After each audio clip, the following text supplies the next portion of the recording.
ഹരേ രാമ രാമ രാമ ഹരേ ഹരേ ഹരേ കൃഷ്ണ കൃഷ്ണ കൃഷ്ണ ഹരേ ഹരേ. ഇന്ന് രാമായണ മാസം ആരംഭമാണ്, അതായത് കർക്കിടകം 1. ഞങ്ങൾ കുളിയെല്ലാം കഴിഞ്ഞ് വിളക്ക് വെക്കാനുള്ള ഒരുക്കത്തിലാണ്. അപ്പോൾ കുറച്ച് പൂ പറിക്കാനായിട്ട് ഓമൻ ചേച്ചിയുടെ വീട്ടിൽ പോയതാണ്. ഓമൻ ചേച്ചിയുടെ ഒപ്പം ഇരിക്കുന്ന ചേച്ചിയുടെ ചേച്ചിയാണ് കേട്ടോ. അപ്പോൾ ഇവിടെ ഒരുപാട് വെറൈറ്റി പൂക്കളുണ്ട്. ഞാൻ വിശേഷ ദിവസങ്ങളിൽ പൂക്കൾ പറിക്കാനായിട്ട് വരുന്നത് ഇവിടെയാണ്. കാരണം ഇവർക്ക് പൂ തരാൻ ഒരു മടിയില്ല കേട്ടോ. ഇത് മഞ്ഞ ചെമ്പകം എന്നെ ചേച്ചി കാണിച്ചു തന്നതാണ്, ഇവിടുന്നോ പറിച്ചുകൊണ്ട് വന്നത് കേട്ടോ. പിന്നെ ഇത് കോളാമ്പിയാണ്. അത് കഴിഞ്ഞ് ഒരുപാട് നല്ല നല്ല പൂക്കളുണ്ട്. ഈ ചെമ്പരത്തി കണ്ടപ്പോൾ എനിക്ക് ഭയങ്കര ഇഷ്ടമായി, അപ്പോൾ അതും കൂടെ പറിച്ചിട്ടുണ്ട്. പിന്നെ ഇങ്ങോട്ട് വന്നപ്പോൾ റെഡ് ചെമ്പരത്തി കണ്ടു, അതും ദിച്ചൂട്ടൻ പറിച്ചു കേട്ടോ.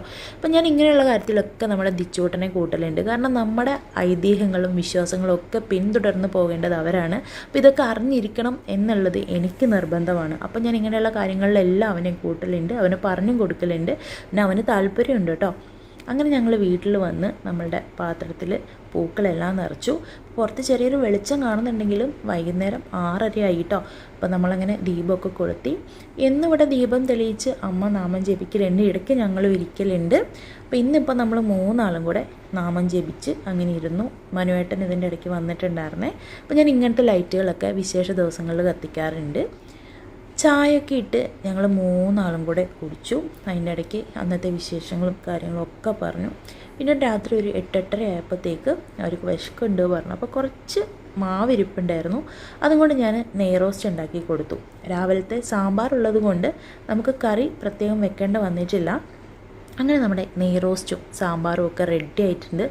വിശപ്പിൻ്റെ ആഘാതം കൊണ്ടാണോ എന്നറിയില്ല, നല്ല ടേസ്റ്റ് ഉണ്ടായിരുന്നു കേട്ടോ. എനിക്ക് മാത്രമല്ല അവരും പറയുന്നുണ്ട് നല്ല ടേസ്റ്റ് ഉണ്ട് എന്നുള്ളത്. നമ്മുടെ ദിച്ചോട്ടിനും നല്ല വിശപ്പാണ് കേട്ടോ. ഇപ്പോൾ ഒരു ഹോസ്പിറ്റൽ കേസൊക്കെ കഴിഞ്ഞ് വന്നതോടുകൂടി അതിന് നല്ല വിശപ്പാണ്. അങ്ങനെ ഭക്ഷണം എല്ലാം കഴിച്ച് പാത്രങ്ങളൊക്കെ കഴുകി. അതിനിടയ്ക്ക് വീണ്ടും കുട്ടിക്ക് വിശക്കുണ്ട് പറഞ്ഞപ്പോൾ കുറച്ച് ചോറും മുട്ടയും കൊടുത്തു. കൂട്ടത്തിൽ മനുവേട്ടനും വാരി വെച്ച് കൊടുത്തു കേട്ടോ. പിന്നെ പണി ചെയ്യുക എന്നുള്ളത് ഇപ്പോൾ എൻ്റെ ഒരു സ്ഥിരം റൊട്ടീനുകളാണ് കേട്ടോ. ഈ കാണുന്നതെല്ലാം എൻ്റെ കല്യാണം കഴിയുന്ന സമയം വരെ ഒരു പണിയും എടുക്കാതെ ജീവിച്ച ഒരാളാണ് ഞാൻ. അതിൻ്റെ ആവശ്യം വന്നിട്ടില്ല എൻ്റെ വീട്ടിൽ. പക്ഷേ ഇപ്പോൾ ഇതെല്ലാം മടിയാണെങ്കിൽ പോലും ഡെയിലി ചെയ്യേണ്ട ഒരു റൊട്ടീനായി മാറിയിരിക്കുന്നു. അങ്ങനെ നമ്മൾ മിഥുനപ്പുറമൊക്കെ തുടച്ച് വീടെല്ലാം അടിച്ചു വാരിയിട്ട് വീണ്ടും അടുക്കള ഓരോരോ പിറ്റേ ദിവസത്തെ പണികളുമായിട്ട് പോയി.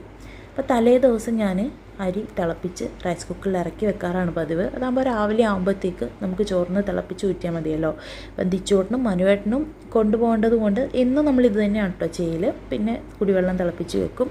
പിന്നെ എല്ലാ പരിപാടികളും കഴിഞ്ഞ് റൂമിലേക്ക് വന്നു. ഇനി ഒന്ന് കിടക്കണം. അപ്പോൾ ഇന്നെടുത്ത ഈ വീഡിയോസ് എല്ലാം ഒന്ന് എഡിറ്റ് ചെയ്ത് വേണം എനിക്കിന്ന് പോസ്റ്റ് ചെയ്യാൻ വേണ്ടിയിട്ട്. അപ്പോൾ അതും കൂടെ കഴിഞ്ഞിട്ട് ഞാൻ കിടക്കും. അപ്പോൾ ഇത്രയുള്ള വീഡിയോ. Tata, bye bye.